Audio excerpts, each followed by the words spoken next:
빨간 머리엔 1장 레이첼 린드 부인이 놀라다. 레이첼 린드 부인은 에이번리 마을의 큰 길이 작은 골짜기 속으로 비탈져 내려가는 큰 길가에 살고 있다. 이 큰 길을 따라 금나무와 오리나무가 늘어서 있고 멀리 커스버튼의 숲속에서 흘러나오는 시내가 이 길을 가로지르고 있다.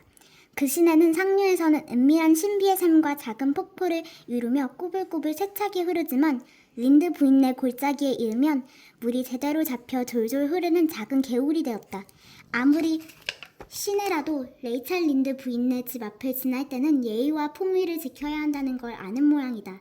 아니면 린드 부인이 창가에 앉아 이를테면 시냇가에서 올라오는 아이들이라든가 집 앞을 지나는 것은 무엇이든지 꼼꼼히 살피고 색다르거나 닿지 않는 일을 보면 그 까닭을 확실하게 알아낼 때까지 가만히 있지 않으리란 점을 알고 있어서일지도 모른다.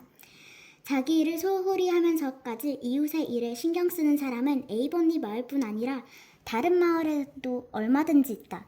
그러나 레이첼 린드 부인은 자기 일도 잘하면서 남의 일까지 신경 쓸 수 있는 능력 있는 사람이었다. 린드 부인은 알뜰한 살림꾼이었다. 자기가 맡은 일은 언제나 깔끔하게 처리했으며 자선 사업을 위해 여성들이 정기적으로 모여 함께 옷을 만드는 모임, 온기니도 이끌고 주일 학교의 운영을 돕는가 하면 교회 봉회와 해외 선교 후원회에서도 가장 열성적인 회원으로 활동했다. 린드 부인은 이 모든 일을 다 하면서도 몇 시간씩이나 부엌 창가에 앉아 이미 16장이나 떠서 에이번리 주부들이 존경에 맞지 않는 침대볼을 뜨며 골짜기를 가로질러 가파른 붉은 언덕 너머로 구불구불 올라가는 큰 길을 줄곧 날카롭게 지켜보곤 했다. 에이번리 마을은 세인트로스 랜스 만쪽으로 붉어져 나와 양쪽에 바닷물이 흐르는 조그만 삼각형 모양의 반도에 자리 잡고 있어서 만일 드나드는 사람은 누구나 그 언덕길을 지나가야 했다. 그래서 누구든 보이지 않게 지켜보고 있는 린드 부인의 눈을 벗어날 수 없었다. 6월 초 어느 날 오후였다. 그날도 린드 부인은 밝고 따뜻한 햇빛이 비쳐드는 부엌 창가에 앉아 있었다. 집 아래 비탈진 과수원에는 과일나무들이 달아오른 새색시 뺨처럼 희불그레한 꽃망울을 활짝 터뜨리고 있었고 그 주위를 수많은 벌들이 붕붕거리며 날아다녔다. 에이번리 마을 사람들이 레이첼 린드의 남편이라고 부르는 몸집이 작고 운송한 토마스 린드는 헛간 뒤에 둔덕 밭에서 철 넣는 무씨를 뿌리고 있었다. 매슈 커트버트도 초록지붕집 너머의 붉은 시냇가 밭에서 무씨를 뿌리고 있을 시간이었다. 린드 부인은 이미 어젯밤에 이 사실을 알았다. 어젯밤 카모디 부근에 있는 윌리엄 블레온의 가게에서 피터 모리슨으로부터 매슈 커트버트가 내일 오후에 무씨를 뿌릴 생각이라고 하는 얘기를 들었던 것이다. 보나마나 피터가 먼저 물어봤으리라. 매슈 커스버트는 평생 자기가 먼저 얘기를 꺼낸 적이 없는 사람이니까. 그런데 한창 바빠야 할 날 오후 3시 30분에 매슈 커스버트는 차분히 마차를 몰며 골짜기를 지나 언덕길을 오르고 있었다. 그의 옷 중에서 제일 좋은 양복을 단정히 차려입고 하얀 칼라까지 달고 있는 걸 보면 에이번리 마을 밖으로 나가는 게 틀림없었다. 게다가 밤새 노새가 끄는 마차를 몰고 있는 점도 상당히 먼 길을 가는 중이라는 표시였다. 매슈 커스버트는 지금 어디로 가고 있으며 무슨 길로 가는 걸까? 만약 그 사람이 에이번리 마을 사람 중에서도 다른이었다면 린드 부인은 유령껏 생각해보다가 아주 그럴싸하게 추측해냈을지도 모른다. 하지만 매슈는 거의 외출을 하지 않는 사람이므로 틀림없이 긴급하고 심상치 않은 이름짓했다. 매슈는 몹시 내성적이라 낯선 사람과 만나거나 얘기를 나눠야 하는 장소에는 가기 싫어했다. 그런 매슈가 새하얀 칼라를 달고 마차를 몰고 간다는 건 흔치 않은 일이었다. 린드 부인은 아무리 생각해보아도 영문을 알 수 없어서 즐거운 오후 시간을 망치고 말았다. 이 훌륭한 부인은 마침내 결론을 내렸다. 차를 마시고 나서 초록지붕 집에 길러 마릴라에게 매슈가 어디로 가는지 물어봐야지. 이맘때는 매슈는 시내에 가지 않으니까 절대로 누구네 집을 찾아가는 건 아닐 테고, 혹 무시가 다 떨어졌다 해도 저렇게 정장을 하고 마차까지 사러 갈 리야 없지. 의사한테 가는 것도 아니고. 그렇다면 저렇게 느릿느릿 갈 리가 없을 테니까 말이야. 어쨌든 어젯밤 이후에 갑자기 매슈한테 나가봐야 할 일이 생긴 게 분명해. 정말 모르는 일이네. 꼭 알아봐야겠어. 매슈 커드버트가 오늘 에이번리 마을 밖으로 외출하는 이유가 뭔지 알아내기 전까지는 잠시도 마음이 편치 않을 거야. 린드 부인은 차를 마신 후에 곧 집에 나섰다. 길은 그리 멀지 않았다. 과일나무로 둘러싸인 넓고 휑한 커스버튼의 집은 린드 부인네 골짜기에서 400m도 되지 않는 거리에 있었다. 그러나 길게 뻗은 샛길은 꽤 멀게 느껴졌다. 매슈 커드버트의 아버지는 아들만큼이나 내성적이고 말없는 사람이었는데 농가를 마련할 때 숲속에 완전히 틀어박히진 않되 마을 사람들과는 되도록 멀리 떨어져 있을 만한 곳에 터를 얻었다. 개간한 땅에서도 가장 멀찍한 곳에 초록지붕집을 지었다. 그래서 에이번리 마을의 다른 집들이 큰 길가에 사이좋게 모여있는 것과는 달리 요즘도 그 집은 큰 길에서 간신히 바라보였다. 레이첼 린드 부인은 그런 곳에서의 생활은 생활이라고도 할 수 없다고 했다. 린드 부인은 들장미 덤불이 무성하고 바퀴 자국이 움푹움푹 팬 풀밭 길을 걸어가며 혼잣말로 중얼거렸다. 이건 그냥 지내는 거야. 맞아. 매슈와 마릴라 단둘이서만 이렇게 외딴 곳에 사니 둘 다 별난 구석이 있는 사람들이라고. 친구는 나무로 충분하다고 생각하나 본데 나무하고는 친구가 될 수 없어. 나처럼 사람들을 바라보는 게 낫지. 확실히 두 사람은 이 생활에 만족하는 것 같아. 하지만 내가 보기엔 그렇게 사는데 익숙해진 게 아닌가 싶어. 아일랜드 속담에 사람 몸은 어떤 일에도 심지어 목에 매달려 있어도 금방 익숙해질 수 있다고 했잖아. 린드 부인은 새길을 지나 초록지붕집 뒷뜰에 들어섰다. 꼼꼼하게 손질된 깔끔한 뒷뜰은 온통 짙은 초록빛이었다. 뜰 한쪽에는 오래된 아름드리 버드나무들이 버티고 있고 다른 쪽에는 포플러 나무들이 서 있었다.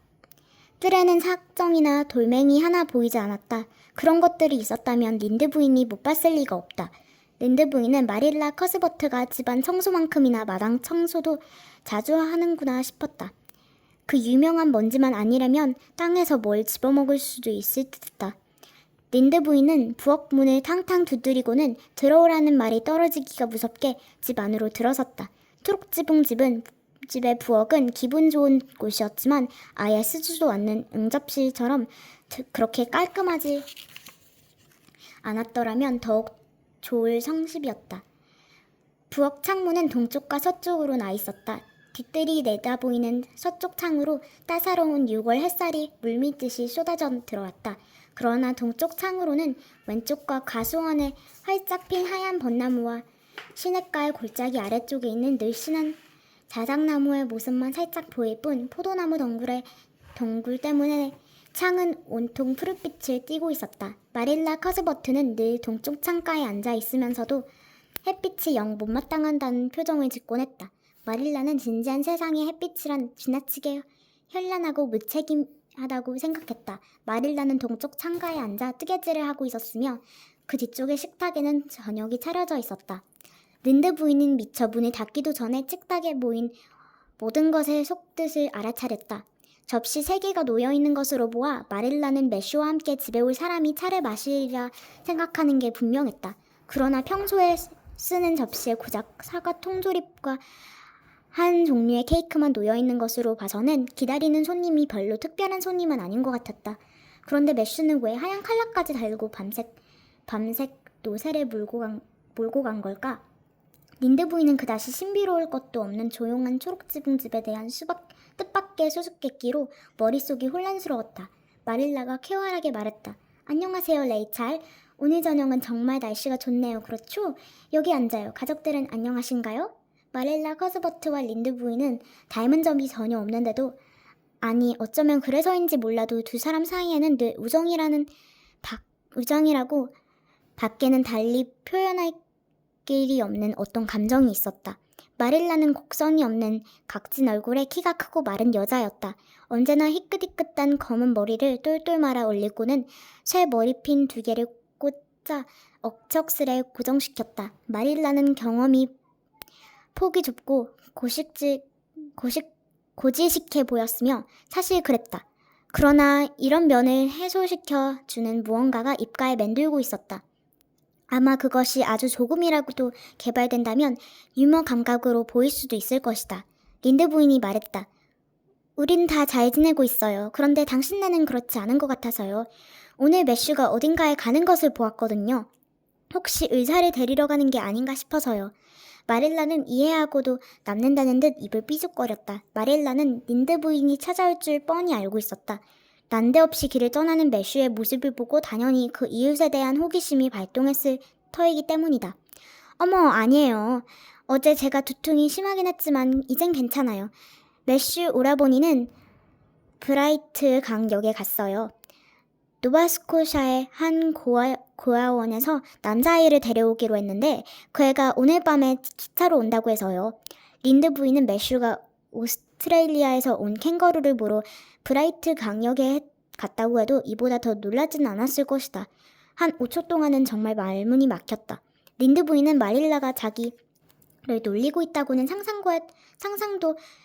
상상할 수도 없겠지만 지금으로선 그렇게밖에 생각할 수 없었다. 린드 부인은 말문이 트이자 다그쳐 물었다. 마릴라, 정말이에요? 그럼요. 마릴라는 노바스코샤의 고아원에서 남자아이를 데려오는 것이 전에 없는 혁신적인 일이 아니라 에이버니 농장에서 봄이면 일상적으로 하는 일인 양 아무렇지도 않게 대꾸했다. 린드 부인은 심한 정신적 충격을 받았다. 머릿속에는 느낌표들만 가득 떠올랐다. 남자아이라니? 하고 많은 사람 중에 마릴라와 매슈 커드버트가 양자를 드린다고? 그것도 고아원에서? 이런, 세상이 뒤집히네. 앞으로 이보다 더 놀랄 일은 없을 거야. 없고 말고. 린드 부인은 따지듯이 물었다. 도대체 어떻게 그런 터무니없는 생각을 한 거죠? 미리 린드 부인의 충고도 구하지 않고 한 일이니 필연적으로 비난이 따를 수밖에 없었다. 글쎄, 우리는 한동안 그 일에 대해 생각했어요. 사실은 겨우 내 생각했지요. 알렉산더 스펜서 부인이 작년 크리스마스 전쯤에 여기 왔었는데 봄에 호프턴 근처 고아원에서 어린 여자아이를 입양할 거라고 하더군요. 스펜서 부인은 그곳에 산 사촌을 찾아서 자세한 내용을 모두 알아봤대요.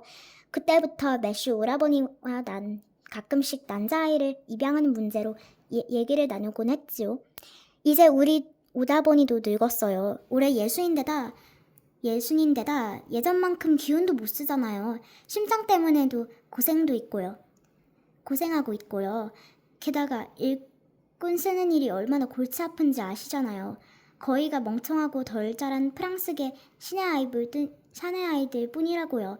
그나마 한 아이를 고용해서 마음에 맞게 일 좀 가르쳤다 싶으면 당장 가재 통조림 공장이나 도시로 떠나버리죠.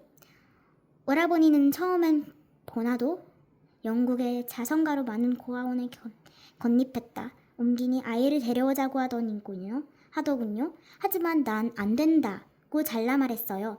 그곳 사람들이 나쁘다는 얘긴 안 해요. 그곳 사람이 좋을지 모르지만 다만 런던 불황아는 안 된다는 거죠. 적어도 우리나라 아이여야 해요.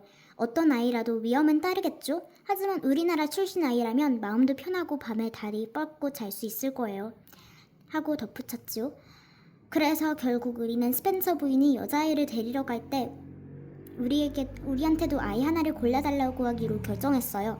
지난주에 스펜서 부인이 거기에 갈 거라는 얘기를 듣고 카모디에 사는 리처드 스펜서네한테 10살이나 11살가량 된 영리하고 성실한 남자아이를 데려다 달라고 부탁했어요. 그 또래가 가장 좋을 것 같아서요. 아직 어려서 제대로 가르칠 수도 있고 허드렛일 정도는 시킬 만한 나이니까요. 우리는 그 애한테 좋은 가정과 정규 교육을 제공하는 셈이지요. 오늘 우체부가 알렉산더 스펜서 부인의 전보를 갖다 줬는데 오늘 오후 5시 30분 발 기차로 온다고 쓰여 있더군요. 그래서 오라버니가 그 애를 데리러 브라이트 강역에 간 거예요. 스펜서 부인이 그 애를 거기에 내려줄 거예요. 물론 부인은 화이트 샌즈 역까지 계속 가겠죠? 린드 부인은 자기 생각을 밝히는 것을 항상 자랑스러워했다. 그래서 이제 이 놀라운 소식 앞에서 마음을 가다듬고 자기 생각을 말하기 시작했다. 마릴라, 솔직히 말하면 난 당신들이 너무나 터무니없는 일을, 아니, 아주 위험한 일을 하고 있다고 봐요. 당신은 지금 자기가 무슨 짓을 하려는지도 모르고 있어요. 당신 집, 당신의 이 보금자리에서 낯선 아이를 맞아들이려는 거예요. 그 애가 어떤 애인지도 전혀 모르고 성격도 모르고 부모가 어떤 사람인지도 모르고 또 나중에 어떻게 될지도 모르잖아요. 아참, 바로 지난주 신문에서 읽은 기억이 나네요. 섬 서북 쪽에 사는 어떤 부부가 고아원에서 남자아이를 데려다 들렀는데 그 애가 밤에 집에다 일부러 불을 질렀대요. 글쎄, 그 부부는 하마터면 침대에서 타 죽을 뻔했다잖아요. 그리고 또 있어요. 양자로 들인 어떤 사내아이가 달걀을 날로 빨아먹는 버릇이 있는데 끝까지 그 버릇을 못 고쳤다는 거예요. 만일 나한테 미리 상의했다면 제발 그런 생각을 하지도 말라고 했을 텐데. 달갑지 않은 조언에 마릴라는 화를 내지도 놀라지도 않고 여전히 뜨개질만 계속했다. 레이찰, 당신 얘기를 부정하진 않겠어요. 나도 조금은 불안하거든요. 하지만 오라버니는 이미 그렇게 하기로 마음을 굳혔어요. 그걸 알고는 나도 수긍했죠. 여관에서 어떤 일을 마음을 굳히는 법이 오라버니가 그런 결정을 내렸을 때는 내가 수긍해주는 게 도리라고 봐요. 또 위험하려면야 세상 만사가 다 위험하기 마련이죠. 말 그대로 제 자식을 가진 사람들한테도 위험은 따르죠. 아이들이 항상 잘 되는 건 아니니까요. 게다가 노바스코샤는 여기서 아주 가까워요. 영국이나 미국에서 데려오는 게 아니잖아요. 그 아이는 우리와 많이 다르지는 않을 거예요. 린드 부인은 괴로워서 솔직히 얘기했다. 그렇다면 일이 잘 됐으면 좋겠군요. 아이가 초록지붕집을 태우거나 우물에 독약을 넣더라도 내가 경고하지 않았다는 얘기는 하지 말아요. 뉴브련즈윅에서 고아원 아이가 그런 짓을 해서 온 가족이 끔찍한 고통 속에 죽었다는 얘기를 들은 적이 있어요. 그 경우는 여자아이였지만요. 다행이네요. 우린 여자아이를 데려오는 게 아니니까요. 마릴라는 마치 우물에 독을 타는 건 여자아이나 저지를 일이지 남자아이는 염려할 필요도 없다는 듯이 말했다. 난 여자아이를 키울 생각은 꿈에도 해본 적이 없어요. 알렉산더 스펜서 부인이 그러는 게 이해가 잘 안 가요. 하지만 그 부인은 마음만 먹으면 고아원 아이들 전부라도 기꺼이 입양할 거예요. 린드 부인은 매슈가 고아를 데리고 집에 돌아올 때까지 기다리고 싶었다. 그러나 매슈가 도착하려면 좋기 2시간을 걸릴 것 같아 길을 따라 올라가 로버트 벌네로 가서 이 소식을 전하기로 했다. 분명히 동네를 떠들썩하게 할 화제거리였고 린드 부인은 그렇게 떠들썩하게 만들기를 아주 좋아했다. 그래서 린드 부인은 그곳을 떠났고 덕분에 마릴라는 단소 마음이 놓였다. 마릴라는 린드 부인의 비관적인 말에 나중에는 슬며시 의심과 두려움이 생기고 있었기 때문이다. 린드 부인은 샛길로 접어들자 불쑥 소리를 질렀다. 참, 세상 일이란 꼭 꿈을 꾸고 있는 것 같아. 아, 가여붕 어린애가 안 됐고 말고. 매슈와 마릴라는 아이들에 대해 아무것도 모르면서 그 애가 자기 할아버지보다 더 현명하고 착실하길 바라겠지. 그 애한테 할아버지가 있었는지도 모르겠지만 말이야. 아무튼 초록지붕집의 아이라니 생각만 해도 불가사의한 일이야. 거기엔 아이라고는 한 명도 없었어. 집을 새로 지었을 땐 매슈와 마릴라가 다 자란 뒤였거든. 하긴 그 두 사람이 어린애였다고 해도 아이라고 믿어지진 않겠지만 난 어떤 일에도 고아편은 들지 않을 테야. 이런. 그래도 그 아이가 가여워 정말. 이렇게 린드 부인은 가슴에 가득 찬 이야기들을 대장미 전불에 쏟아부었다.